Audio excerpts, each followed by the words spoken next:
पड़ोसी देश पाकिस्तान की आर्थिक स्थिति किसी से छिपी नहीं है। हर कोई जानता है कि पाकिस्तान इस समय बड़े आर्थिक और राजनीतिक दोनों तरह के संकट से गुजर रहा है। पाकिस्तान की आर्थिक स्थिति एक ऐसे नाजुक हालत में पहुंच गई है जहां देश पर कंगाल होने का खतरा मंडराने लगा है। देश की अर्थव्यवस्था इस समय पूरी तरह से आईएमएफ और दूसरे कुछ देशों से मिले कर्ज के सहारे ही चल पा रही है और इसी बीच पाकिस्तान के लिए एक और बड़ी परेशानी खड़ी हो गई है। पाकिस्तान के पास अब अपनी अर्थव्यवस्था को दोबारा पटरी पर लाने के लिए सिर्फ 30 दिन है। जी हां, दरअसल पाकिस्तान के आर्थिक संकट के बीच ग्लोबल रेटिंग एजेंसी मूडीज ने एक रिपोर्ट में कहा है कि पाकिस्तान में राजनीतिक संकट के चलते उसे गंभीर आर्थिक संकट का सामना करना पड़ सकता है।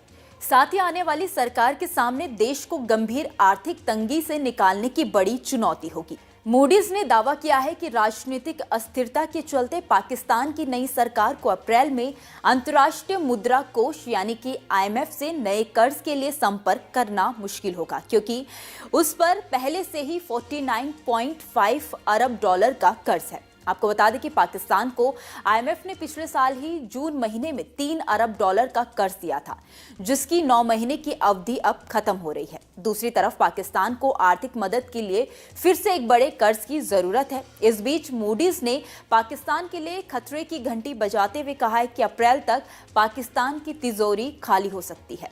इसकी वजह से पाकिस्तान की अर्थव्यवस्था और टूटेगी, जिसे संभालना उसके लिए बेहद मुश्किल हो जाएगा। मूडीज ने पाकिस्तान के कर्ज लेने की क्रेडिट रेटिंग गिरा दिया है। उसकी रेटिंग CAA1 से कम करके CAA3 कर दिया गया है, जो डिफॉल्ट से सिर्फ 2 दर्जे ही ऊपर है। मूडीज का यह दावा है कि पाकिस्तान के लिए खतरे की घंटी है, क्योंकि देश की अर्थव्यवस्था आईएमएफ के कर्ज के सहारे ही चल पा रही है। पाकिस्तान के रुपए की हालत भी काफी ज्यादा खराब हो गई है। उसकी वैल्यू दिन पर दिन गिरती जा रही है। पाकिस्तान का 1 रुपया भारत के 30 पैसे के बराबर है और 1 अमेरिकी डॉलर की कीमत पाकिस्तान के 277 के बराबर पहुंच गई है। रिपोर्ट्स में कहा गया है कि जब तक मौजूदा हालतों में बड़े तौर पर सुधार और नाटकीय बदलाव नहीं होगा, पाकिस्तान और गहराई में डूबता जाएगा। पाकिस्तान के राजनीतिक दलों की वजह से उसकी यह हालत हुई है। इन हालतों ने देश को लूटने में कोई कसर नहीं छोड़ी है। पाकिस्तान पर कर्ज इतना ज्यादा बढ़ गया है कि उसको ब्याज भी उतारने के लिए उसे दूसरे मुल्कों के सामने झोली फैलानी पड़ेगी। पाकिस्तानी अखबार डॉन के अनुसार देश में चुनाव के बाद बने हालत पर मूडीज का आंकलन नई सरकार के लिए चिंता का संकेत है। मूडीज ने कहा है कि वहां कोई भी सरकार बने, राजनीतिक अस्थिरता बनी ही रहेगी। मूडीज ने कहा है कि पाकिस्तान को 2024 में करीब 49.5 अरब डॉलर का कर्ज चुकाना होगा। पूरी रकम का 30% हिस्सा पाकिस्तान के कर्ज का ब्याज है।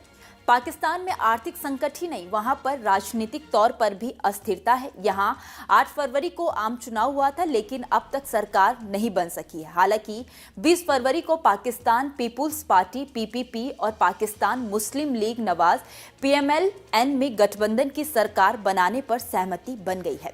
खैर, देखने वाली बात है कि पाकिस्तान इस आर्थिक संकट से कैसे बाहर आ पाता है। इस खबर में इतना। इस खबर को लेकर आपकी क्या राय है, आप हमें कमेंट सेक्शन में जरूर बताइए।